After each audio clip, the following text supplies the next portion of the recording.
What's up, guys? Fish Like Me, episode number 3. We have bought our fishing tackle. We're heading to the lake, or we're probably coming back from the lake. And we've realized that whatever we bought is getting hooked on the bottom a lot. And I understand that. That's what's going to happen with a crankbait. It's going to snag whatever grass you may have in your lake, or there's going to be scum on the tips of your hooks and around your knot on your line.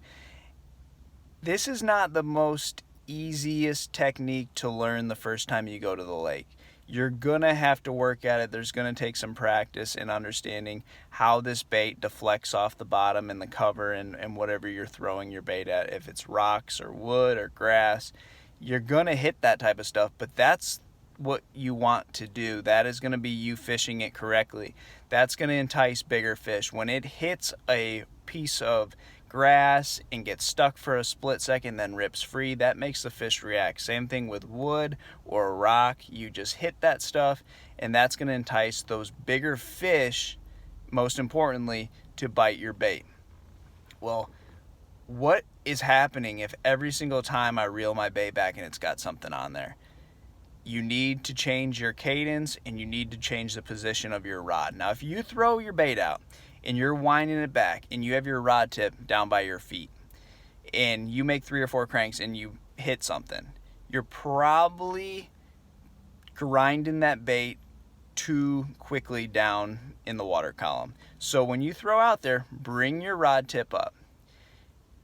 It will raise that bait a little bit. Now, if you throw your bait out there and make 3 or 4 cranks and it doesn't hit anything, keep your rod tip down.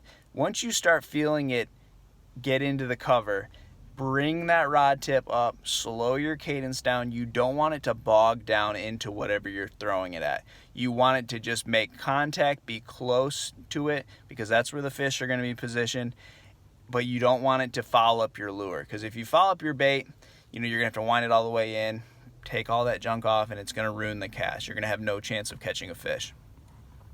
So you can alter the bait by changing the line size. Now, that's a little more technical. If I was just learning how to do it, I would stick to what I said with just stay with 1 pound test line. Anything around that 12 to 15 pound is a great size. You don't want to go a whole lot heavier than that. And just use your rod tip to change the projection of where the bait's going to go. Now, what if I'm losing a bunch of fish? I hooked one, but he come off. Now, that's going to happen in all baits that you throw. All types of hooks are going to fail at some point. But most of the time, that's going to be either 1, you horse the fish, you reel them in too quickly, or 2, something's wrong with either your rod or your type of line, and you need to change those things. You got to make an adjustment. First thing I would think would be the human error. If you're winding a fish in super quickly and it comes off, you either pulled the fish to the surface and that fish shook his head and the bait flew out of his mouth, or you pulled too hard, you drove those hooks and kind of stretched the skin in its mouth and it gave that hook a little more leeway and it come off. Those things are going to happen. You got to play the fish out when you're using little treble hooks. A treble hook, there's 3 obviously on there, but they're much smaller and they're much more likely to fail than a single bigger hook.